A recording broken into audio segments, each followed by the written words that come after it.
Depuis le début de ce podcast, je parle beaucoup de ce que l'IA change pour les artistes. Mais il y a une autre question, peut-être encore plus dérangeante.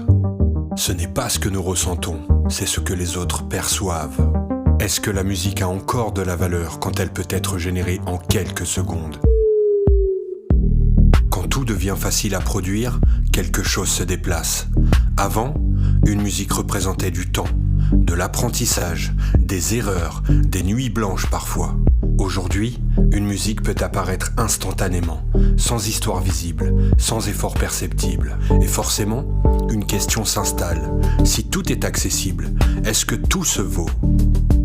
On confond souvent deux choses, la valeur et la rareté. Ce qui est rare paraît précieux.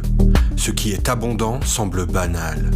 L'IA rend la musique abondante, presque infinie.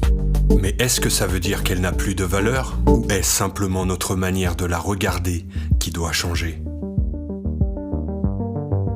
Peut-être que le public ne cherche pas seulement un son, mais une intention, une histoire, une présence, même invisible. On peut écouter une musique même générée, mais est-ce qu'on s'y attache de la même façon ? Est-ce qu'on la relie à un moment de vie, à une personne, à une émotion partagée ? Et si la valeur n'était plus dans le résultat, mais dans le lien ? Le lien entre celui qui crée et celui qui écoute. Le lien avec un parcours, un contexte, une fragilité assumée. L'IA peut produire des morceaux, mais elle ne crée pas de relation.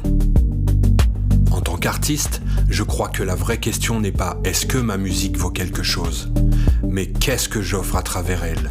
Un son ou une part de vécu ?» Peut-être que la musique ne perd pas de valeur, peut-être qu'elle change simplement de place. Et peut-être que dans un monde saturé de sons, ce qui comptera le plus sera ce qui crée encore du lien. On continue cette réflexion très bientôt. Je suis Versus5, formateur en production musicale moderne, en musique assistée par ordinateur, mais avant tout artiste. Si cet épisode t'a parlé, c'est peut-être parce que ce podcast est fait pour toi. Ce podcast s'adresse aux artistes, musiciens, compositeurs, chanteurs, à celles et ceux qui continuent de créer, même quand tout devient flou. Ici, je ne donne pas de leçons. Je partage des questions, des doutes, des réflexions, celles d'un artiste dans une époque où l'intelligence artificielle change les règles.